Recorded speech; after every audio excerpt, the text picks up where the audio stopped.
KBP Golden Dove Best News Program. Mula sa Head News Center ng pinakamaraming himpilan at #1 na radio network ng bayan, RMN. Ito ang numero 1. RMN News Nationwide. RMN News Nationwide. Kasama ang KBP Golden Dove Best Newscaster, Weng de la Peña, at ang maasahang broadcaster, Buddy Oberas. RMN News Nationwide. RMN News Nationwide. Headlines. Sa RMN News Nationwide ngayong umaga, Headline. Malacanang nakisa din sa milyong-milyong nagbunyiho doon sa kanonisasyon kahapon ng 2 bagong santo ng simbahang Katolika. Mga grupong magkikilos protesta sa pagdating ni US President Barack Obama sa bansa. Pinalalahanan ng Malacanang sa magandang pagtanggap sa isang bisita. Pinoy, tiniyak na pananagutin ang mga kaalyadong sangkot sa PDAF scam. Presyanteng si Cedric Lee, iginit na kusa siyang sumuko at hindi inaresto. Kampo ni Bong Navarro, naghamong sagutin na lamang nito ang kaso sa korte. Sa balitang negosyo natin, ganda ng Pilipinas ay patuloy na maapil sa mga taga New Zealand. Balita sa ibayong dagat mga kasama, bilang po ng patay sa MERS coronavirus sa Saudi, nadagdagan pa. RMN News Nationwide. Ang pinakamalaking mga balita. Abot sa bawat Pilipino. Saan man sa bansa. RMN News Nationwide. Magahon ng Lunes na ngayon, Abril 28, 2014. Ito ang numero 1 RMN News Nationwide. Ako si Weng de la Peña. Mabuhay Pilipinas, ako si Buddy Oberas. Live na live tayo sa DXRC 900, RMN Zamboanga, DYHP 612 RMN Cebu, DWAR 103.9 RMN Palawan at sa DXMY 729 RMN Cotabato. Live pa rin international via Ustream. Search for RMN Manila. Ganon din sa WRMN New York, USA. At sa lahat ng ating mga numero 1 RMN stations nationwide. Weather. Panahon. Today, patuloy na makakaranaso ang buong bansa natin ng maalinsangang panahon dahil pa rin sa umiiral na easterlies o yung hangin mula sa karagatang Pasipiko. Ang Kamaynilaan at nalalabing bahagi ng Luzon ay magiging bahagya naman hanggang maulap na may pulo-pulong pag-ulan. Habang bahagyang hanggang maulap na may pulo-pulong pag-ulan, pagkulog o pagkidlat sa nalalabing parte o bahagi ng Mindanao. Kaugnay niyan, wala pong nakikitang sama ng panahon na papasok sa Philippine Area of Responsibility. Samantala, ang baybaying dagat sa buong kapuluan ay magiging banayan hanggang sa katamtaman ng pag-alon.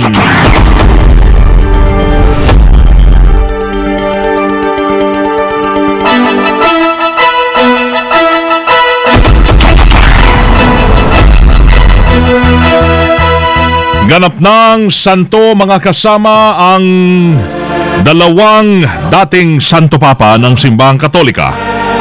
Alas 4:19 linggo ng hapon, oras ho yan dito sa Pilipinas, nang ideklara ni Pope Francis sa makasaysayang seremonya sa St. Peter's Basilica sa Vatican ang pagkakasama sa listahan ng mga santo ni na Pope John the 23rd at Pope John Paul II.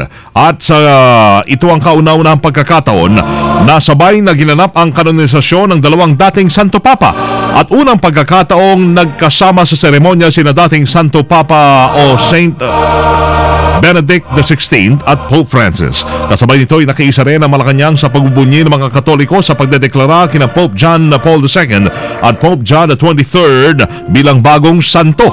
Ayon kay Presidential Communications Secretary Sonny Coloma, malaki ang naging kontribusyon ng 2 dating Santo Papa sa mga mananampalatayang Katoliko. Sinabi ni Coloma na naging pangunahing tagapagtaguyod si Saint John III ng ekumenismo o yung pagkakaisa ng lahat ng pananampalataya, bukod pa doon sa siya rin ang nagpasimuno sa Second Vatican Council na naghudyat naman ng malawakang reforma sa simbahan. Binanggit din ni Coloma na ang pagiging malapit naman ng kalooban ng mga Pinoy kay Saint John Paul II at sinasabing nagresulta sa partial lifting ng martial law ang unang pagbisita nito sa bansa. Ang Ang mga Cebuano, mga kasama, nakisa rin po sa selebrasyon sa canonization ng dalawang bagong santo. Kasama natin sa balita, Ken Galinea ng RMN Cebu. Report! Isang candlelight procession sa lungsod ng Cebu ang isinagawa kagabi matapos ang canonization rites ni na St. John Paul II at St. John 23 kahapon sa Vatican. Nagsimula ang procession sa Archdiocesan Shrine ni St. Pedro Calungsod patungo sa 10 talampakan na imahe ni St. John Paul II sa loob ng Archbishop's Residence sa Diha Cosalim Street sa lungsod ng Cebu. Ang procession ay bilang pasasalamat sa pagkakahirang ng santo ng dalawang dating Santo Papa. Samantala habang nasa Vatican si Cebu Archbishop Jose Palma para saksihan ang canonization rites, nagpaiwan naman sa Cebu si Archbishop Emeritus Ricardo Cardinal Vidal at nagmisa sa Cebu Metropolitan Cathedral. Sinabi ng Cardinal na mapalad ang mga Cebuanos na nakasalamuha si dating Pope John Paul II noong 1981 sa kanyang pagbisita sa Cebu. Isang misa din ang inialay kahapon ng mga residente ng Barangay Apas sa lungsod ng Cebu sa IT Park kung saan ginanap ni St. John Paul II ang kanyang misa 33 taong na ang nakakaraan. Kasama mo sa RMN Cebu, Ken Galinea, Tatak RMN. Radyo mo nationwide. Obama ang unang pagbisita. Nagpaalala ho ngayon ang Malacanang sa mga grupong magsasagawa ng kilos protesta sa pagdating naman sa bansa ni US President Barack Obama, mga kasama. Ang Presidential Spokesperson Abigail Valte, hindi hahadlangan ng Estado ang anumang kilos protesta. Ngunit dapat anyang tandaan ng mga ito ang ugali ng mga Pilipino, yung hospitality, yung mabuting pagtanggap sa bisita. Siniguro rin ni Valte na ang kapayapaan o kapakanan ng mga Pilipino ang siyang itinataguyod ni Pangulong Noynoy Aquino sa kanyang pakipag-usap kay Obama. Alauna ngayong hapon nakatagdang dumating sa bansa si US President Obama kung saan agad itong magtutungo naman ng Malacanang para sa courtesy call kay Pangulong Noynoy Aquino. Ang paghahanda po ng Manila International Airport Authority sa pagdating ni Obama ay kasado na. Kasama natin sa balita live si Joyce Adra. Report! Kasado ng preparasyon ng Manila International Airport Authority sa pagdating mamayang hapon ni US President Barack Obama. 3 oras bago ang pagdating ng Air Force One na sasakyan ni President Obama, mamayang 1:30 ng hapon ay titipunin muna ng MIA sa NAIA 3 ang mga mamahayag na magkukover sa Obama arrival. 11:30 naman ng umaga ay sabay-sabay ang mga reporter na sasakay sa shuttle patungo ng Aegis Aviation Hangar kung saan na doon lalapag ang Air Force One at doon din magkakaroon ng final security check. Nag-issue ang MIA ng special passes para sa mga mamahayag na magkukover sa pagdating ng Pangulo ng Amerika. Kalahating oras bago ang pagdating ni Obama ay magpapatupad ang Civil Aviation Authority of the Philippines ng no-fly zone na gayon din sa pagbalik ni Obama patungo ng Amerika bukas. Kasama mo sa NAIA Joyce Adra, Tatak RMN. Radyo mo nationwide. Mga militanteng grupo naman hinimok na makipag-usap na lang imbes na mag-rally mamaya. Kasama natin sa balita si Deo de Guzman. RMN Report! Hinimok ng Palasyo ng Malacanang ang mga militanteng grupo na imbes na lumabas sa lansangan ay maayos na makipag-usap sa gobyerno upang ilahad ang lahat ng kanilang saloobin. Ito ang sinabi ng Malacanang sa harap na rin ng sabay-sabay na kilos protesta na isasagawa ng mga militanteng grupo upang kontrahin ang binubuong Enhanced Defense Agreement sa pagitan ng Pilipinas at Estados Unidos at ang pagbisita ngayon ni US President Barack Obama sa bansa. Ayon kay Communications Operations Secretary Sunny Coloma, bukas ang pinto ng Malacanang para pakinggan ang hinaing ng mga militanteng grupo. Nanawagan din naman ang palasyo sa mga ito na panatiliing maayos at naaayon sa batas ang kanilang gagawing kilos protesta upang hindi magkaroon ng kaguluhan. Tiniyak naman ng palasyo ang seguridad sa pagdating ni Obama sa bansa at ipatutupad niya ng Philippine National Police ang maximum tolerance hanggang sa naaayon sa batas ang gagawing kilos protesta ng mga militanteng grupo. Kasama mo sa Palasyo ng Malacanang, Deo de Guzman, Tatak RMN. Radyo mo nationwide. Ang NCRPO ay humiling sa mga realista na ipagpaliban muna ang demonstrasyon sa pagdating daw ni Obama. Kasama natin sa balita si Rhea Mamogay. RMN Report! Tuloy pa rin ang panawagan ng pamunuan ng National Capital Region Police Office sa mga relihista na sana ay pagpaliban na muna sa ibang araw ang mga plano nilang demonstrasyon. May banta kasi ang iba't ibang militanteng grupo na sasabayan nila ng mga demonstrasyon ang pagdating sa bansa ni US President Barack Obama. Sa kabila naman ng panawagang ito, aminado si NCRPO Chief Police Director Carmelo Balmoria na hindi nila maaring hadlangan ang kalayaan ng mga militanteng grupo na makapagpahayag ng saloobin. Kaya sa panig-ani ng pambansang pulisya, nakahanda naman ang kanilang civil disturbance unit para tumugon sa sitwasyon sakaling magpumilit ang mga rallyista. Nakiusap na lamang si Balmoria sa mga demonstrador na kung magsasagawa ng mga rally ay gawin itong mapayapa at hindi magdudulot o mag-uudyok ng sitwasyong maaring maoy sa karahasan. Iginit ni Balmoria na maximum tolerance ang kanilang paiiralin sa mga rally area. Nasa kamay naman aniya ng local government units ang bola para timbangin kung bibigyan o hindi ng permit to rally ang mga demonstrador. Kasama mo sa Campo Crame, Rhea Mamogay, Tatak, RMN. Obama ang unang pagbisita. Radyo Nationwide. Samantala ay nagkasundo na ang Amerika at Pilipinas ukol sa 10-year na usapin ng pinaigting na military presence sa bansa. Ito ay batay sa ulat ng Associated Press sa impormasyon mula sa ilang tumangging magpakilalang opisyal ng Pilipinas at isang confidential government document. Sa ilalim ng Enhanced Defense Cooperation Agreement o EDCA, mabibigyan ng US troops ng temporary access sa mga lokal na military camps. Kaugnay nito, itutol naman ng Migrante International sa nasabing kasunduan. Sa interview ng RMN kay Migrante International President Gary Martinez, binigyan din nito na ang presensya ng mga Amerikano sa bansa ay magdadala lamang ng panganib sa mga Pilipino dahil dito'y nangangambaan niya mga kababayan natin na nasa abroad para sa kaligtasan ng kanilang mga pamilya dito sa Pilipinas.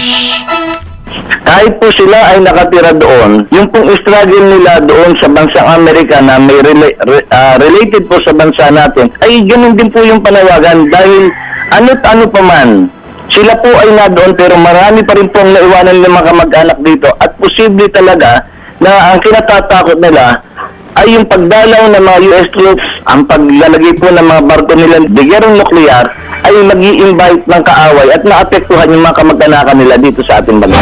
Si Migrante International President Gary Martinez sa interview ng RMN.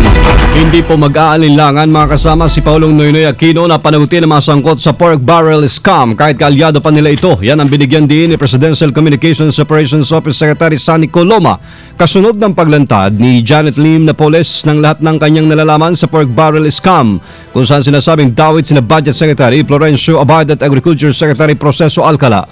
Ayon po kay Coloma, malinaw ang direktiba ng Paulong Noy na sundin na itinuturo ng mga ebidensya sa nasabing kaso at bahala na rito ang Department of Justice at ang Office of the Ombudsman. Una nang tinanggi ni Secretary Abad na siya ang mentor ni Napoles sa pork barrel scam. Kasabay niyan, inihag din ng Malacanang na bukas ang palasyo sa posibleng paipagtulungan kay Napoles, mailabas lamang ang katotohanan sa nasabing kontrobersiya. Nakapit na ho sa NBI headquarters sina Cedric Lee at Simeon Paaraz na kapwa-akusado sa pambubugbog sa aktor na si Vong Navarro. Agad na kinunan ho ng fingerprints ang dalawa na susundan naman ng mugshots o na nasundan ng mugshots makarang dumating matapos itong maaresto sa Eastern Samar noong Sabado ng umaga.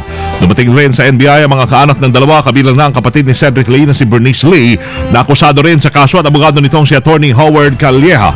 Nagawa pang umiti sa media ni Lee na pinaninindigang hindi sila naaresto kundi kusa silang sumuko sa NBI at hindi rin nila sila nagtatago. Samantala sa interview naman ng RMN kay Attorney Alma Malyonga, abogado naman ni Vong Navarro, hindi na nito pinatulan pa ang mga pahayag ni Lee. Lalo na't pabago-bago ito ng kanyang pahayag hinggil sa tunay na nangyari sa kondo ni Denise Cornejo. Hamon naman ni Malyonga sa mga ito, sa korte na lamang nila ilahad ang kanilang mga paliwanag hinggil sa kasong serious illegal detention. Siguro, yun ang kwento nila. Ang suggestion ko na lang, ikwento na lang nila siguro doon sa korte at the appropriate time. Alam nyo, ito yung si Sir Cedric, hindi ho ba yung kwento niya noon na ganun rin ang kanyang tono, nahuli raw niya si Vong, na nire-rape si Denise, at buong tapang niya sinabi yun. And in the end, bumaliktad lang siya sa kanyang counter affidavit, biglang inamin niya na wala siyang nakita. So, ganun na lang. Ayaw ko kasing patulan yung kwento ni Mr. Cedric dahil alam nating kwento lamang iyon. Sa ngayon ay pansamantalang mananatili sa detention facilities in Lee at Ras hanggang maibalik raw ang warrant of arrest sa Taguig Regional Trial Court ngayong Lunes na siyang magdedesisyon kung saan sila ipipiit. Pasok lang ng balita, 20 German national missing dyan sa Palawan. Kasama natin sa balita live si Pedi Sabando ng RMN Palawan. RMN Report. Sa mga kasamang bandi nagpapatuloy pa rin hanggang sa ngayon ang ginagawang paghahanap sa 2 German national na nawawala dito sa lalawigan ng Palawan. Kinilala ang mga biktima sa pangalang Stefan Okenex, lalaki at tinatay na sa 70 taon kasama ang isang Enrique Diesen, babae tinatay na sa 55 taong gulang.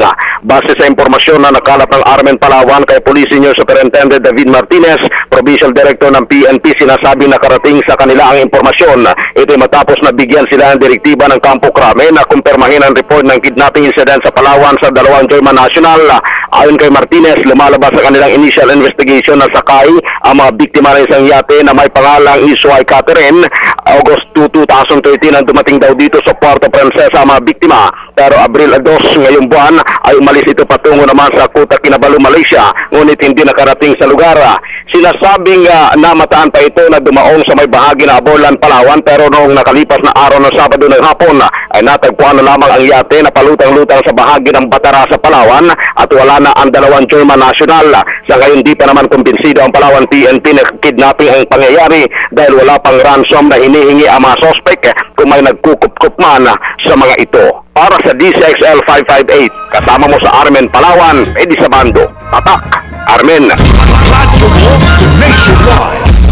RMN News Negosyo. Umabot po sa 11.07% ang tinaas buwan-buwan ng mga turistang bumibisita sa Pilipinas buhat sa New Zealand sa report ng Department of Foreign Affairs sa Department of Tourism nitong 2013. Nasa may 15,783 ang mga New Zealanders na namasyal sa bansa. Mas mataas ito ang bilang niyan sa naunang taon ng 2012. Ngayong 2014 January, sumampa sa 1,000 kada buwan ang mga turistang dumadalaw at nagtatampisaw sa mga beaches natin, nag-i-enjoy sa mga outdoor adventures gaya po ng diving, mountain climbing at nabibigyan ng respeto sa mga kasaysayang pasyalan gaya ng mga simbahan at parke.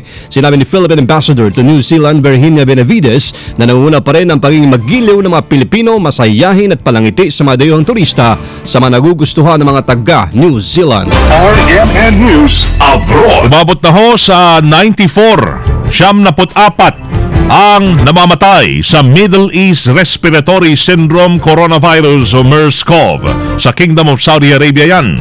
Sa pahayag ng Health Ministry doon, 7 ang panibagong namatay sa nasabing virus, habang 24 naman na bagong kaso ng MERS-CoV ang natuklasan sa Riyadh, Jeddah at Mecca.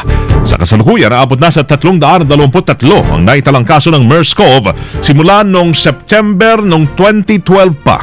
Kabilang sa 5 namatay ay 2 Palestinians at 1 babaeng Bangladesh, habang ang 2 ay pawang residente ng Kingdom of Saudi Arabia. Mga kasama, live na live pa rin mula dito sa RMN News Center sa Makati City, Metro Manila, Philippines. Ito pong narinig ang numero 1 RMN News nationwide ngayon ay Lunes, April 28, 2014. Sa mga taga-Cagayan de Oro, susunod na dyan sila kasama Michelle Mesias at Noy Lucentes sa RMN News Diretso, Balitang Cagayan de Oro sa DXCC 828. Panorin ang naging pagbabalita namin ngayong alas 7 ng umaga. Sa YouTube pa rin, i-type lamang po ang RMN News Nationwide. Siyempre, thank you po Lord. Tayo ho'y nagkaroon ng 2 bagong santo. Thank you po Lord. Tayo po'y nagkasama-sama muli. Salamat sa inyong naging panahon sa amin. Sama nyo sa Serbisyo Publiko, Weng de la Peña. At Buddy Oberas. Dito pa rin sa tahanan na may pinakamaraming number 1, pinakamaraming himpilan. RMN. Radyo mo nationwide. Live via satellite. Live via satellite. RMN News Nationwide. Nationwide. Pagsasarang boses ng balita. RMN News Nationwide.